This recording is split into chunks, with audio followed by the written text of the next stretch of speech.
ایک بھائی نے سوال کیا ہے کہ جہاں اللہ تعالیٰ نے قرآن میں بے شمار مقامات پہ صدقہ و خیرات، پیسہ خرچ کرنے کی، اللہ کی راہ میں پیسہ خرچ کرنے کی باتیں کی ہیں، بلکہ شرط رکھ دی ہے کہ وہ مما رزقناہم ینفقون، جو کچھ بھی ہم انہیں دیتے ہیں وہ ہماری مرضی کے مطابق خرچ کر دیتے ہیں۔ تو پھر آخر مسلمانوں میں پیسے کا اتنا لالچ اور اتنی ہوس اور اتنی زیادہ چاہت کیوں ہے؟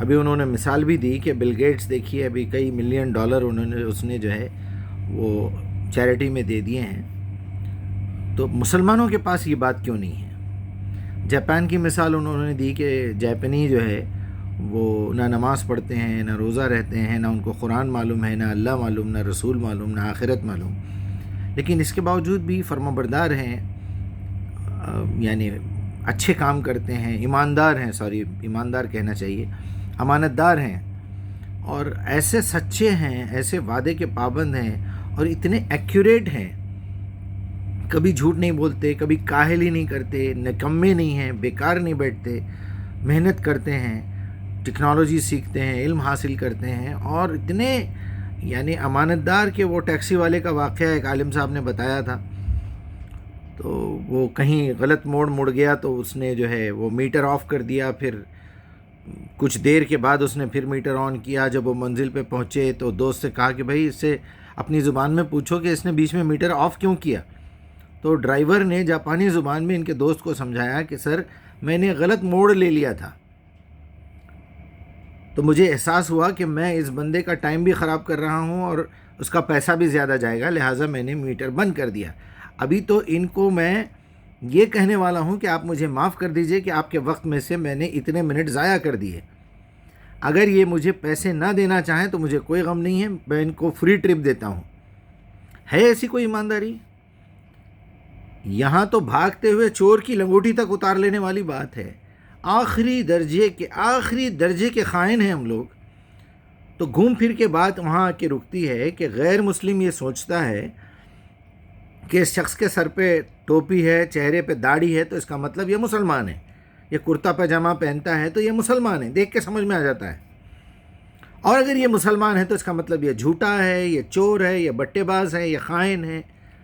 فلموں میں بتایا جا رہا ہے جتنے ٹیررسٹ ہوتے ہیں وہ پنجابی سوٹ پہنے ہوئے ہوتے ہیں، شلوار قمیض، شماغ اوڑے ہوئے ہوتے ہیں عربوں کا یا گلے میں ڈالے ہوئے ہوتے ہیں، تعویذ دکھائی جاتی ہے، آنکھوں میں سرما دکھایا جاتا ہے، ہاتھ میں رام رام جپنا پرایا مال اپنا کی موتیوں کی مالا دکھائی جاتی ہے، تو سمجھ جانا ہے پبلک کو کہ بھئی یہ ٹیررسٹ ہے۔ تو یہ نوبت کیوں آئی؟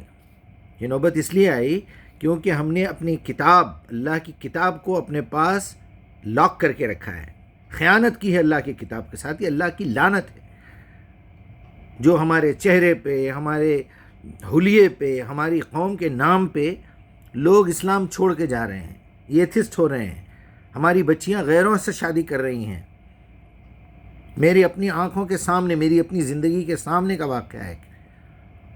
وہ لڑکی کہتی ہے کہ مجھے ایسا کوئی لڑکا ہی نہیں ملا جس سے میں نے جس ہندو سے شادی کی ہے۔ ہمارے جتنے ملے مسلمان، آورہ ملے، جھوٹے ملے، نکمے ملے، گھٹکے کھانے والے، اللہ ماشاءاللہ اچھے بھی ہوں گے۔ اکثر لوگ مجھے کہتے ہیں کہ آپ ہمیشہ بلیک سائڈ ہی کیوں دیکھتے ہیں، آپ اچھا سائڈ کیوں نہیں دیکھتے؟ اچھی سائڈ ہوگی تو دیکھیں گے نا بھائی۔ سفید کرتے پہ آپ کے اگر کوئی ایک کالا چھیٹا پڑ جائے تو ساری باتوں کی مرکز نظر وہ نقطہ بن جاتا ہے کہ دیکھیے یہاں پر آپ کا ایک کرتا جو ہے ایک سوراخ پڑ گیا ہے، چاہے چنگاری گری ہے یا کالا رنگ گرا ہے، سارے کا سارا کرتا ہی کالا ہوا ہے، کہیں کہیں سفید دھبے بچے ہوئے ہیں، تو میں کالے کا ذکر کروں سفید کا ذکر کروں؟ یہاں تو مجھے یہ بتانا پڑے گا کہ یہ سفید جو ہے یہ دھبا آپ کے کالے کرتے پہ لگ گیا ہے، وہی بتا رہا ہوں میں۔ کیا امپریشن ڈال رہے ہیں ہم لوگ؟ اس کا نتیجہ کیا ہے؟ اس کا نتیجہ یہ ہے، میں نے جواب دیا، ابھی آپ کو بھی دے رہا ہوں، پھر ان کی خواہش تھی کہ میں اس بات کو ویڈیو بنا دوں۔ تو بل گیٹس کو یہ سمجھایا گیا ہے کہ اگر دنیا میں ترقی کرنا ہے، دنیا میں کچھ کرنا ہے تو چیریٹی کیا کرو، لوگوں کے پرابلمز کو سالو کرو، لوگوں کی مشکلوں کو سالو کرو، ان کے بڑوں نے یہ سکھایا ہے۔ ہمارے بڑوں نے یہ سکھایا ہے 21 مرتبہ یہ پڑھو، عمرے کو جا کے آؤ سارے گناہ معاف ہو جاتے، ایک مرتبہ حج کر لیں گے تو بچہ پیدا ہوئے جیسے ہو جائیں گے، رات میں یہ پڑھ کے سو تو یہ ہو جائیں گا، صبح میں یہ پڑھ کے سو تو یہ ہو جائیں گا۔ تو ہمارا ٹارگٹ وہی ہے، ان کا ٹارگٹ وہ ہے۔ ان کو یہ بتایا گیا دنیا اور آخرت کی ترقی کا راز کیا ہے۔ ذرا عیسیٰ علیہ السلام کی روایتیں پڑھیے، یہاں قرآن پڑھنے کی فرصت نہیں، آپ تو یہ جواب دیں گے ارے چھوڑو میاں، یہاں قرآن کو ہاتھ لگانے ہمارے کو کراہیت ہو رہی، اب عیسیٰ کی کتاب بائبل نکال کے پڑھیں گے۔ پھر جھوٹ کیوں بولتے ہیں آمنت باللہ و ملائکتہ و کتبہ و رسلہ لا نفرق بین احد من رسلہ، فرق تو کر رہے ہیں نا۔ کیا کہوں میں، کیا جواب دوں آپ لوگوں کے سوالوں کا؟ شرم و حیا نام کی کوئی چیز ہی باقی نہیں رہی، غیرت باقی نہیں رہی۔ ایک آدمی اتنی لعنت برسا رہا ہے، تم لوگوں کو سمجھا رہا ہے، تم کو شرم نہیں آ رہی ہے، احساس نہیں ہو رہا ہے۔ ارے بے غیرتی اور بد احساسی اور بے شرمی اور کفر کا، نفاق کا یہ عالم ہے کہ میسج کا جواب دینا پسند نہیں کرتے، ایزی لیتے ہیں، ارے چھوڑو آتے رہتے بھائی، وہ آدمی کا کام ہی پاگل ہے، وہ بکواس کرتا رہتا ہے۔ بالکل بھائی، رسول اللہ کو یہی کہتے تھے کفار مکہ اور مشرکین مکہ۔ سورہ بقرہ کی شروع میں ہی پڑھ لیجئے، اپنا کیریکٹر سامنے نظر آ جائے گا۔ کس قدر بے شرم اور بے حیا ہوگا وہ آدمی، آپ اندازہ کیجئے کہ کسی کا میسج آئے تو اس کا جواب تک نہ دے۔ اگر تم اتنے بڑے مرد ہیں، اتنے بڑے مومن ہیں، اتنے بڑے غیرت مند ہیں، تو بولو بھائی مجھے آئندہ آپ میسیجز کرنے کی ضرورت نہیں ہے، میسیجز بھیجنے کی ضرورت نہیں ہے، میں آپ کو بلاک کر رہا ہوں۔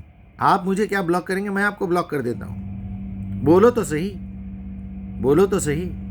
جب گانے بھیجتا ہوں تو ایسے کامنٹس آتے ہیں پوچھو مت، ایسی تعریف ہوتی ہے، جو نہیں، جن کو میں جانتا بھی نہیں وہ بھی بھیجتے ہیں تعریف۔ واہ، قرآن کی آیت بھیجو تو ہو کیا کہوں میں آپ سے، اللہ رحم کا معاملہ کرے۔ بھائی آپ کے سوال کا جواب یہی ہے کہ بل گیٹس کو، عیسائیوں کو، ان لوگوں کو یہ سمجھایا گیا ہے دنیا میں ترقی کرنے کے ڈھنگ کیا ہیں، اور ہمارے بڑوں نے، ہمارے مولویوں نے، ہمارے چوروں نے، ہمارے گھر کے ریجیکٹڈ مال نے ہم کو یہ سمجھایا ہے یہ پڑھے تو یہ ہوتا، وہ پڑھے تو وہ ہوتا، وہ پڑھے تو وہ ہوتا۔